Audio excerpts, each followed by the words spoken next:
নির্বাচনী মাঠে বসার চেয়ার যেন এখন যুদ্ধের হাতিয়ার। জামায়াত বিএনপি সমর্থকদের সংঘর্ষে এমনই এক চেয়ার যুদ্ধের সাক্ষী হল শেরপুর ৩ আসনের ঝিনাইগাতি স্টেডিয়াম মাঠ। নির্বাচন কমিশনের আয়োজনে প্রতিদ্বন্দ্বী প্রার্থীদের নির্বাচনী ইশতেহার পাঠ অনুষ্ঠানে তুচ্ছ ঘটনাকে কেন্দ্র করে বিএনপি ও জামায়াত সমর্থকদের মধ্যে উত্তেজনা সৃষ্টি হয়। এক পর্যায়ে তার সংঘর্ষে রূপ নেয়।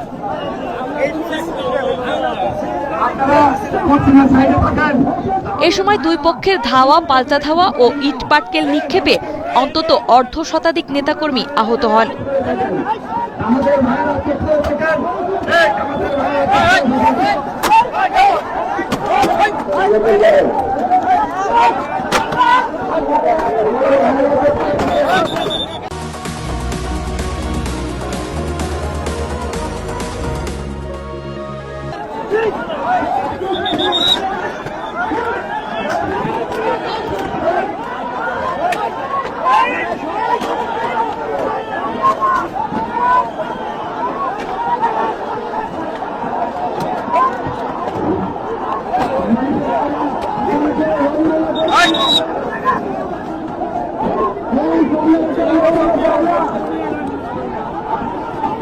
আহতদের উদ্ধার করে ঝিনাইগাতি উপজেলা স্বাস্থ্য কমপ্লেক্স ও শেরপুর ২৫০ শয্যার জেলা সদর হাসপাতালে ভর্তি করা হয়েছে।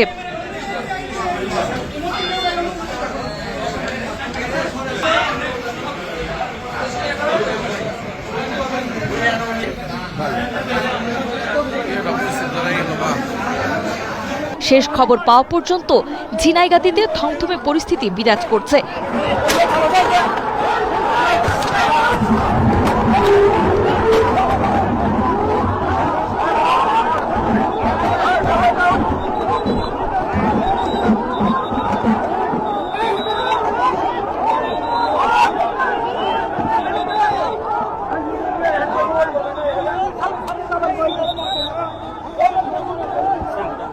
অপ্রীতিকর ঘটনা এড়াতে এলাকায় সেনাবাহিনী ও অতিরিক্ত পুলিশ মোতায়েন করা হয়েছে।